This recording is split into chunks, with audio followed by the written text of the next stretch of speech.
반갑습니다. 잘 보내셨죠? 무엇이든 깨지면 위험하죠. 깨지지 않는 컵은 어떻게든 아름답게 쓰임을 받지만 아끼는 찻잔도 깨지면 손을 벨 수가 있습니다. 사물뿐이겠습니까?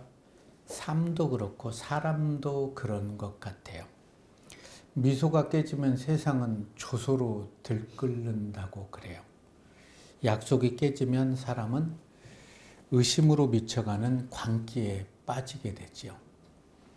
신뢰가 깨지면 심장은 증오로 넘실대서 멀미를 하게 됩니다. 그렇기 때문에 무엇이든 깨지면 위험하죠.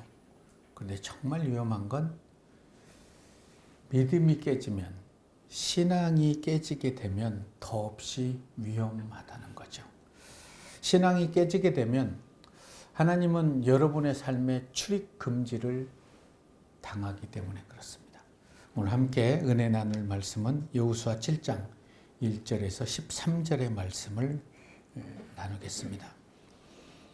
이스라엘 자손들이 온전히 바친 물건으로 말미암아 범죄하였으니 이는 유다 지파 세라의 증손 삽디의 손자 갈미의 아들 아간이 온전히 바친 물건을 가졌음이라.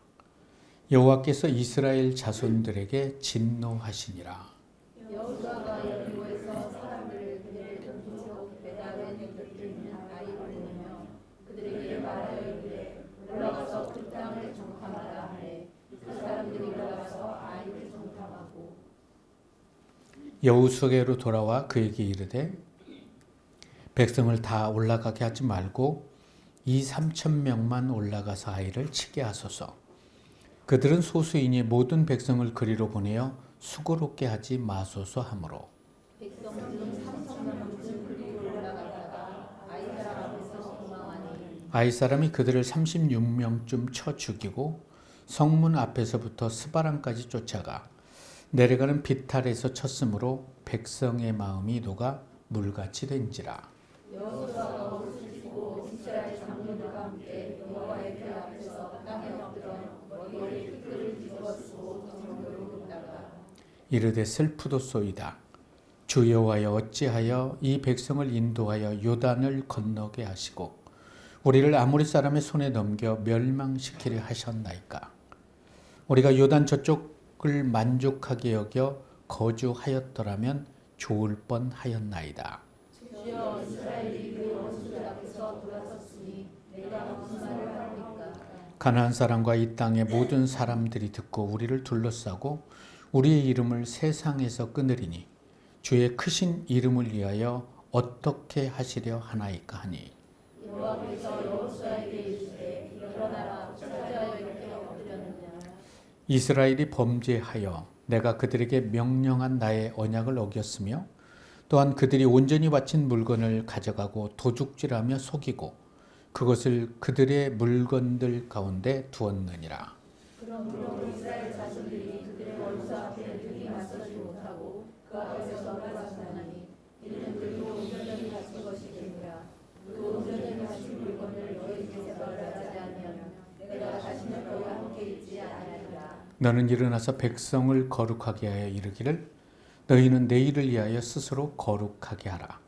이스라엘 하나님 여호와의 말씀에 이스라엘아 너희 가운데 온전히 바친 물건이 있나니 너희가 그 온전히 바친 물건을 너희 가운데서 제하기까지는 내 원수들 앞에 능히 맞서지 못하리라. 아멘. 오늘의 말씀은 썩 기분 좋은 말씀은 아니지요. 여호수아서는 1장부터 6장까지는 정말 믿음의 행진을 하게 됩니다. 믿음으로 준비된 백성이 믿음의 행진을 할 때 그들을 막아설 자가 세상에는 아무도 없었죠. 하나님의 은혜로 이들은 요단강이 갈라지는 기적을 체험하며 요단강을 건너고 요단강을 건넌 후에 적진 앞에서 할례를 행하게 됩니다. 할례를 행하게 됐다는 것은 우리의 생명은 하나님의 것입니다 라는 고백입니다. 죽이면 이곳에서 죽겠습니다. 그런 이후에 그들의 믿음을 보시고 철옹성 같은 여리고성까지 무너뜨려서 정복해 하십니다. 이러한 이스라엘의 백성들의 행진을 바라본 여리고나 가나안 땅의 사람들의 마음은 물같이 녹았어요. 와, 죽든지 항복하든지 도망가든지 뭐 이런 상황에 놓여 있었던 거죠. 여호수아 6장 마지막 절인 27절의 말씀은 이렇게 기록합니다. 여호와께서 여호수아와 함께 하시니 여호수아의 소문이 온 땅에 퍼졌다는 거죠. 여호수아가 하나님과 함께하면 하나님의 소문이 여호수아를 통해서 또 온 땅에 퍼지게 되겠죠. 여러분이 하나님과 함께 하시고 하나님이 여러분들과 함께 할 수만 있다면 여러분들을 통해 하나님께서 영광을 받으실 것입니다. 오늘 본문에 앞서서 여호수아 16장 18절의 말씀을 보면 하나님의 명령을 받은 여호수아는 이스라엘 백성들에게 이렇게 선포합니다. 너희는 온전히 바치고 바친 것 중에 어떤 것이든 취하여 너희가 이스라엘 진영으로 바치는 것이 되게 하여 고통당하게 하지 않도록 오직 너희는 그 바친 물건에 손을 대지 말라고 얘기합니다. 그때 모든 백성들은 걱정하지 마십시오. 우리는 하나님의 군대입니다. 하나님의 백성입니다. 하나님이 말씀하시면 순종합니다. 그래서 모두가 순종했는데 단 한 사람이 순종을 하지 못합니다. 그 사람이 순종하지 못했다는 것을 아무도 알지 못하고 그도 아무도 모르게 했기 때문에 모를 거라고 생각을 하게 된 거죠. 그런데 이 한 사람의 죄가 이스라엘이 범죄했다고 성경은 그렇게 기록을 하게 됩니다. 나 한 사람쯤이야 라는 생각이 엄청난 화를 가져오게 되는 거죠. 성경을 살펴보면 유다의 4대손, 야곱의 아들 유다의 4대손 아간이 하나님께 바칠 물건을 탐이 나서 은과 금과 외투를 자기 장막에 숨긴 거예요. 그런데 하나님께서는 온 이스라엘이 범죄했다 이렇게 얘기를 합니다. 나 한 사람쯤이야 라는 이런 느슨한 생각으로 살아가고 있지는 않는지 우리는 우리의 삶을 되돌아볼 필요가 있죠. 여리고성의 승리로 이스라엘 백성들은 사기가 오를 대로 올랐죠. 이제는 아이성 차례입니다. 그래서 아이성에게 정탐을 보냈더니 거기는 몇만 명, 몇십만 명이 갈 일이 아니라는 거예요. 2, 3천 명만 보내면 모두 다 정복할 수 있으니까 그렇게 하시죠. 백성들도 좋아하고 여호수아도 그렇게 하자 하고 보냈는데 이 본문을 살펴보면 여리고나 요단강을 건너고 할례를 받고 이런 모든 일에는 하나님께 물었어요. 그런데 이번에는 너무나 자꾸 하찮아서 그랬을까요? 이것쯤이야 해서 하나님께 묻지 않고 2, 3천 명만 보냈는데 거기서 패전을 하게 됩니다. 그리고 36명의 생명을 잃게 돼요. 36명 정도 잃었는데 이스라엘 온 백성의 마음이 물같이 녹았더라. 36명인데 그럴 수 있을까? 36명 가지고 하는데 다시 생각해 보니까 많은 이스라엘 주위의 적들이 이스라엘도 질 수 있구나. 우리가 하나가 되면 이스라엘도 물리칠 수 있구나. 이런 사기가 붙었게 되는 거죠. 그래서 물같이 녹았다. 요단강을 가르고 길갈에서 할례를 받고 여리고를 함락하고 나니까 배는 게 없어서일까요? 이런 것쯤이야 하고 그렇게 진행을 했을까요? 여러분들은 어떠십니까? 정말 중요하고 힘들고 어렵고 이런 일은 하나님께 간구하고 작은 일은 그냥 내 뜻대로 하면서 살아가고 있지는 않습니까? 그런데 모든 일을 하나님과 동행하고 하나님께 묻고 살아갈 수 있다면 그게 은혜죠. 다 올라가지 말고 2, 3천 명은 올라가도 점령할 수 있다. 모든 사람이 동의합니다. 잠언 16장 19절의 말씀은 겸손한 자와 함께하여 마음을 낮추는 것이 교만한 자와 함께하여 탈취물을 나누는 것보다 나으니라. 가끔은 교만하고 싶을 때도 있지요. 그러나 겸손한 자와 함께한다는 것. 예수님은 겸손의 옷을 입었잖아요. 종의 옷을 입고 그분과 함께하는 삶이 세상의 그 어떤 탈취물을 움켜쥐는 것보다 낫다는 거죠. 이들의 삶이, 이들의 행동이 자기 힘을 믿는, 이제 하나님이 아닌 내 힘으로도 할 수 있어라는 교만함을 안게 되므로 그들은 전쟁에서 실패하게 됩니다. 우리는 자주 하나님의 도우심으로 큰 일을 극복할 때가 있죠. 뭐 어려운 고통 중에 있고 병 때문에, 물질 때문에, 자녀 문제 때문에 그때는 막 울부짖습니다. 근데 그게 해결되고 난 후에도 그런 갈급한 마음을 가지고 감사함으로 하나님께 기도를 드리고 있는가? 네. 그렇게 기도를 드리면 하나님이 얼마나 기뻐하실까요? 그럼에도 불구하고 그 고비만 끝나면 또 내 식대로 살아가고 있지는 않는가? 아이성의 실패가 이런 거죠. 사람이 많지 않은 성읍이었어요. 그래서 적게 올려보내고 충분히 이길 거라고 생각했는데 36명의 죽음과 아이성 사람들의 환호성과 이것 때문에 백성의 마음이 물같이 녹아버린 거죠. 우리도 살아가면서 그러지 않습니까? 정말 이제 됐어 하고 막 승승장구하다가 작은 일 하나에 딱 걸리면 마음이 물같이 녹아져 버리는 것. 그게 우리의 마음인 것 같아요. 그때 여호수아는 옷을 찢고 장로들과 함께 하나님의 궤 앞에서 엎드려서 머리에 티끌을 뒤집어 쓰고 저물도록 하나님 왜 그렇습니까? 왜 실패를 하게 됩니까? 왜 이방 사람들에게 이런 비아냥거리를 듣게 합니까? 차라리 요단강을 건너지 않고 요단 동편에서 살았으면 좋을 뻔하지 않았습니까? 라고 절규를 하게 되죠. 이 말은 딱 한마디로 요약하면 하나님 어떻게 이럴 수가 있죠? 우리가 얼마나 믿음으로 행진을 했는데요. 그런데 그럴 수 있죠. 아간과 하나님만 빼놓고는 아무도 몰랐어요. 다 신실하게 믿음으로 행진을 했다고요.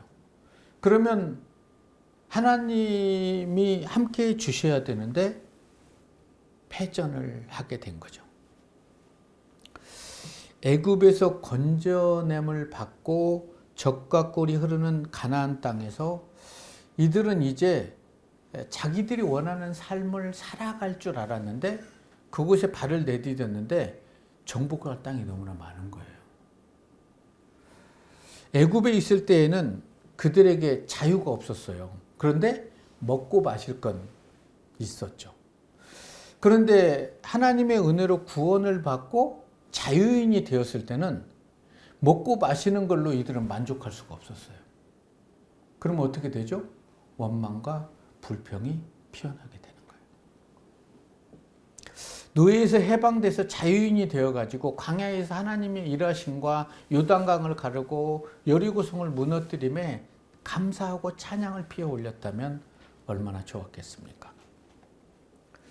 이때 하나님이 그들에게 오는 이 사건을 통해서 묻고 있는 것 같아요. 먹을 것과 입을 것이 해결된 이 상황에서 너희는 누구냐? 라고 묻는 거예요. 우리가 고난받고 아프고 힘들 때는 내가 누군지 알아요. 근데 그 모든 것들이 해결됐을 때 나는 하나님 앞에서 누구인가? 여호수아를 딱 펼치면요. 군대 장관이 여호수아에게 얘기를 합니다. 이 땅에 들어오고자 하는 너희는 누구냐라고 물어봐요. 하나님의 말씀으로 준비되어서 하나님의 자존심을 가지고 이 땅을 초토화시키고 이 땅에 하나님의 이름을 선포할 그런 준비가 되어 있느냐? 그러면 들어오라는 거예요. 근데 그 준비가 되지 않으면 너희는 이 땅 사람들의 문화에 빠져들고 타락해서 결국에는 노예와 같은 그런 쫓겨남의 신세를 당하게 될 것이다. 그때 이스라엘의 모든 백성은 충성 준비됐습니다 하고 그렇게 들어온 거예요. 그래서 출애굽은 애굽에서 나오는 얘기가 아니라 가나안에 들어가는 이야기죠. 가나안에 들어가려면 애굽에서 나와야 되기 때문이죠. 애굽에서 나올 때까지는 하나님이 그들을 향해서 모든 것을 해줬습니다. 광야에서도 마찬가지였어요. 원망하고 불평하고 별소리 다 해도 하나님은 그들을 위로하고 치료하고 기적을 펼쳐서 물을 주고 고기를 주고 다 줬어요. 그런데 가나안에 들어갈 때 불순종한 것은 하나님이 거기서 스톱을 시키는 거예요. 여기까지는 하나님이 하시는 거죠. 구원은 하나님이 하시는 거잖아요. 그런데 가나안 땅에 들어가서 믿음의 행진은 내가 해야 된다는 거예요. 그것까지 하나님께 맡기면 안 된다는 거죠. 이제 신앙은 전쟁인 거예요. 싸워서 이겨내야 되는 거예요. 때로는 아프고 힘들 때 그때 하나님의 이름을 불러야 된다는 거죠. 그래서 이스라엘 백성들이 이제 자유가 주어졌어요. 그러면 자유를 권리로 사용할 것인가 책임으로 쓸 것인가를 선택을 해야 되죠. 어떤 올바른 선택을 하느냐에 따라서 이들의 삶에는 감사와 찬양이 흐를 수도 있고 원망과 불평을 품고 살아갈 수도 있다는 거죠. 하나님께서 이들에게 고난을 주신 이유가 뭘까요? 또 우리에게 고난을 주신 이유는 우리의 정체성을 묻는 거라고 생각합니다. 너는 누구냐? 이 고난을 통해서 내가 깨달아야 될 건 무엇이고 돌아와야 될 건 무엇이냐? 나는 하나님 앞에서 지금까지 어떤 삶을 살았는가를 뒤돌아볼 수 있는 것.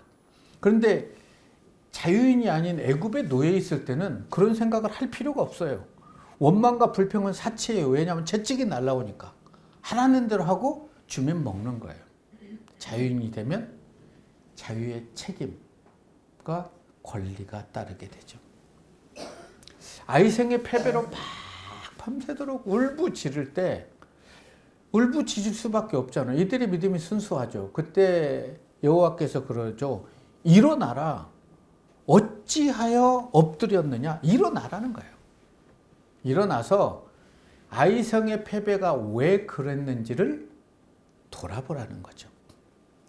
너는 모세와 함께 하면서 모세가 이런 상황에 있을 때 어떻게 대처했는지를 알고 있지 않느냐?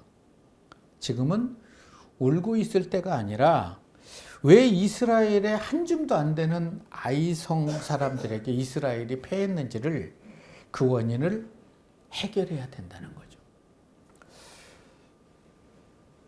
이런 모습이 우리의 모습은 아닐까. 신앙생활 하는데도 불구하고 아무리 기도해도 내 뜻대로 이루어지잖아요.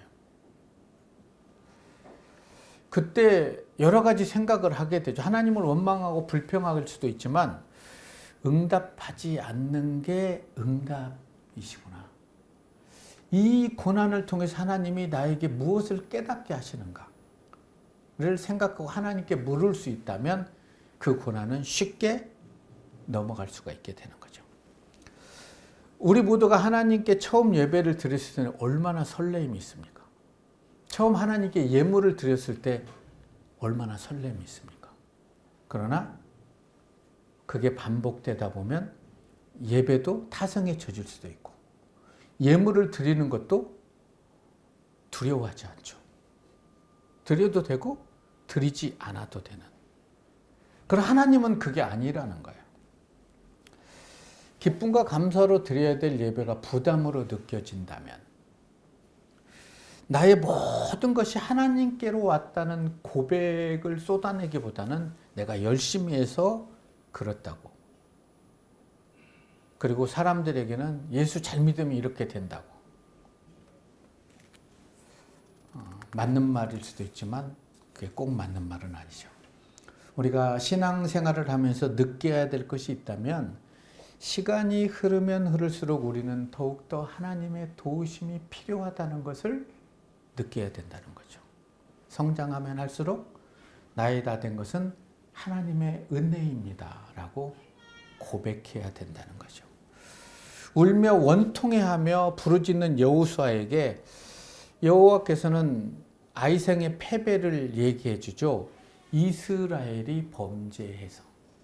깜짝 놀랐죠. 누가 범죄를 했단 말입니까? 모든 사람이 아닙니다. 우리는 범죄를 하지 않았습니다.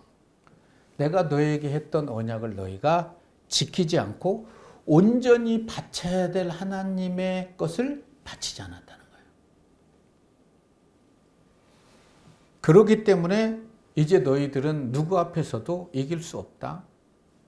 온전히 바친 물건을 너희 중에서 멸하지 않으면 내가 다시는 너희와 함께 하지 않겠다. 이 말씀이 지금 이 여호수아 시대에 살아가고 있는 이들에게만 하신 말씀일까요? 아니면 오늘을 살아가고 있는 우리에게도 하신 말씀일까요? 내가 하나님의 것을 내 것으로 사용하고 있지는 않는가? 그렇다면 하나님이 다시는 나와 함께 하지 않는다는 거예요. 그런데도 별 반응이 없지 않습니까? 하나님께서는 여호수아를 통해서 분명히 경고를 하게 됩니다. 여리고성을 정탐하고 무너뜨린 이후에 그 성에서 얻은 모든 전리품은 하나님께 바치라는 거예요. 왜요? 첫 예물이기 때문에 그렇다. 첫 예물이니까. 저도 목회를 할 때 처음 하나님께 받은 예물은 하나님께 드렸어요.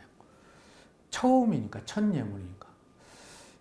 그래서 시간이 지나면서 이제 나도 마지막 예물도 하나님께 드려야 되겠구나. 처음도 드렸지만 마지막까지 하나님이 나와 함께 해주신 게 너무나 감사할 거 아니에요. 그러니까 마지막 예물도 하나님께 드릴 수 있는 삶. 우리 생각하기 나름이죠. 내가 어떤 생각을 하는가가 참 중요하다는 거죠. 그런데 이스라엘 백성 중에 단 한 사람이 욕심을 품게 되는 거예요. 금과 은을 보자 마음이 해이해지고 바칠 물건을 훔쳐서 자신의 장막 땅속에 숨겨놓은 거예요. 그런데 그의 죄에 대한 결과는 엄청납니다. 그뿐 아니라 그의 모든 가족이 이스라엘 백성들에게 돌에 던져서 돌무더기로 죽게. 그게 아골 골짜기가 돼. 나 한 사람의 죄가 그런 엄청난 파괴력이 있다. 그래서 하나님께서는 저주받은 것을 너희 중에 멸하지 않으면 난 너희와 함께하지 않겠다. 그래서 누구냐? 제비를 뽑으니까 유다의 4대손 아간이 발각이 되게 된 거죠. 그럴 줄 알았으면 그 훔치지 않았겠죠. 생명보다 귀하진 않잖아요.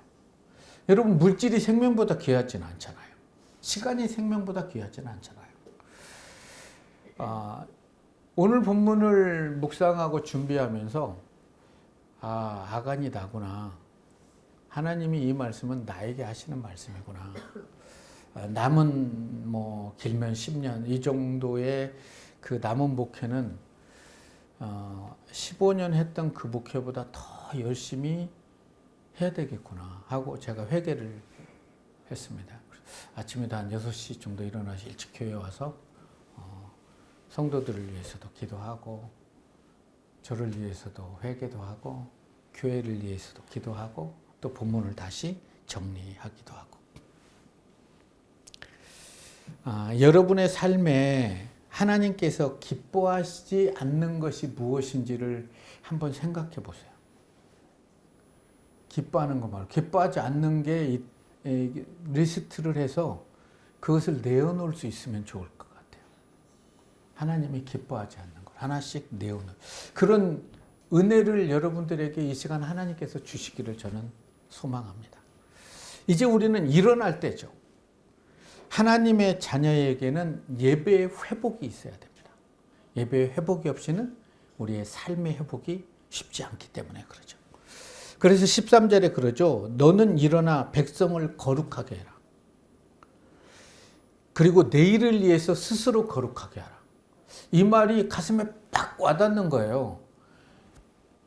오늘 최선을 다하는 삶이 내일을 위하는 삶이구나. 내가 하나님 앞에서.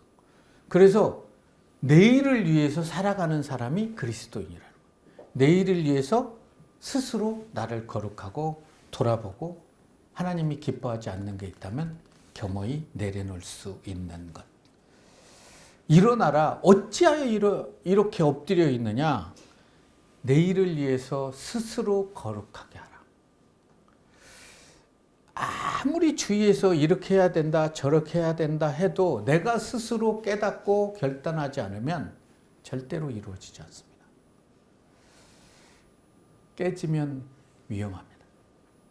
근데 깨진 것은 더 위험해요. 왜냐하면 칼이 되어서 돌아오기 때문에 그래요. 그래서 컵이 깨지면 그것을 이렇게 줍다가 치우다가 손이 베게 되잖아요. 삶도 그렇고 더더욱 신앙은 더 그렇습니다. 신앙은 한순간에 깨어지면 수습하기가 쉽지 않습니다. 나 한 사람쯤이야 라고 생각하며 여호와의 것을 훔친 한 사람, 그 사람은 하나님을 믿지 않는 사람이 아니라 유다의 4대손 아간이었어요.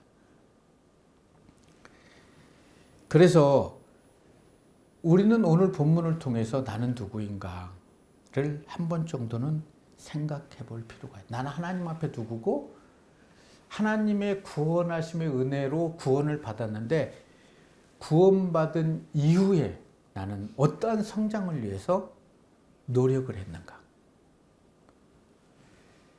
준비함과 기대함 없이 드리는 예배에는 하나님의 은혜가 쉽게 부어지질 않죠. 그래서 오늘 말씀 앞에 우리가 스스로 거룩하게 해서 내일을 위해서 스스로 거룩할 수 있었으면 참 좋을 것 같아요. 내가 하나님 스스로 거룩하게 하겠습니다. 이제 시작합니다. 결단합니다. 할 때 하나님은 우리와 함께 하시죠. 그러면 우리를 통해서 하나님의 일하심이 선포되고 하나님께 영광을 받지 않겠습니까? 예배가 생명보다 귀하다는 것을 주님 앞에 설 때 깨달으면 가슴 아프죠. 그죠? 오늘 이때 깨달을 수 있는 게 은혜라고 생각합니다. 오늘 말씀을 통해서 우리에게 주시는 교훈은 그리스도인의 작은 죄가 한국교회 부흥을 가로막을 수도 있다. 그리고 하나님의 교회를 절망으로 빠뜨릴 수도 있다. 뿐만 아니라 하나님 앞에서는 작은 일이도 하나님은 용납하지 않는다는 거예요. 다 지켜보고 계시는 거예요. 아간은 아무도 모를 줄 알았죠. 아무도 몰랐어요. 그런데 하나님이 알고 자신이 알죠. 교회가 죄를 지으면 이 세상은 소망이 없습니다. 심판밖에 없죠. 하나님의 심판밖에. 저는 저와 여러분의 삶이 하나님께 우선순위를 두는 삶이었으면 좋겠어요. 그래서 또 하나님께 예배드림이 우선순위였으면 좋겠어요. 하나님이 기뻐하는 온전한 예배를 드리는 것이 스스로 거룩하게 하는 것임을 기억했으면 좋을 것 같습니다. 내가 아간이 아니어서 다행인 게 아니라 하나님 제가 아간이었습니다. 라고 울부짖어야 하지 않을까. 기대 없이 준비함 없이 하나님께 나온 저를 용서해 달라고 기도할 수 있는 삶. 이런 회개의 기도를 통해서 우리는 스스로 거룩해질 수 있기 때문이죠. 자유를 권리로 쓸 것인가 책임으로 쓸 것인가. 우리는 예배를 안 드릴 수 있는 자유도 있고요. 드릴 수 있는 책임도 있습니다.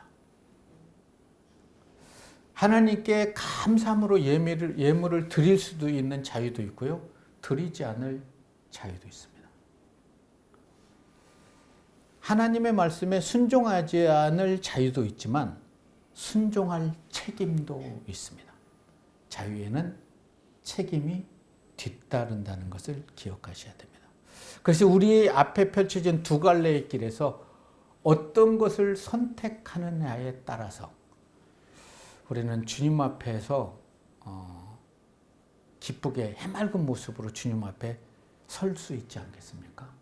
그래서 남은 삶이 중요한 것 같아요. 남은 삶. 이전의 삶보다 오늘부터 남은 그 삶이 하나님 앞에 인정받는 저도 목회가 될 수 있다면 하는 기도를 드리죠. 그리고 남은 삶을 하나님께 드릴 수 있는 삶. 나는 누구인가? 하나님 앞에서 어떤 삶을 살았고 이제는 어떤 삶을 살아가야 되는가? 이 물음을 우리에게 주시는 거죠. 구원받은 우리에게 정체성을 묻는 거예요. 너는 누구냐? 하나님 앞에서. 여호수아를 딱 펼치면 너희는 누구냐? 이 땅을 차지하고자 하는 너희는 누구냐? 차지할 만한 준비된 백성이냐? 라고 묻는 거예요. 우리는 하나님께 축복을 달라고 기도하기보다는 축복을 누릴 수 있는 준비된 하나님의 백성인가? 라고 자신에게 물을 필요가 있습니다. 여호와께서 여호수아와 함께 하시니 여호수아의 소문이 그 온 땅에 퍼지니라. 얼마나 멋집니까? 여호수아가 여호와와 함께 하시니 여호수아로 인해 하나님의 소문이 온 땅에 퍼지니라. 하나님이 여러분들과 함께 하시고 여러분이 하나님과 함께 하시면 하나님은 여러분의 삶에 출입금지를 당하지 않겠죠. 그러면 어떤 일이 펼쳐질까요? 여러분들을 통해 하나님께서 영광을 받으시고 여러분의 삶을 통해 하나님을 알지 못하는 수많은 영혼들이 주님께 돌아올 거예요. 그런 은혜가 저와 여러분의 삶에 흐를 수 있기를 주님의 이름으로 축원합니다.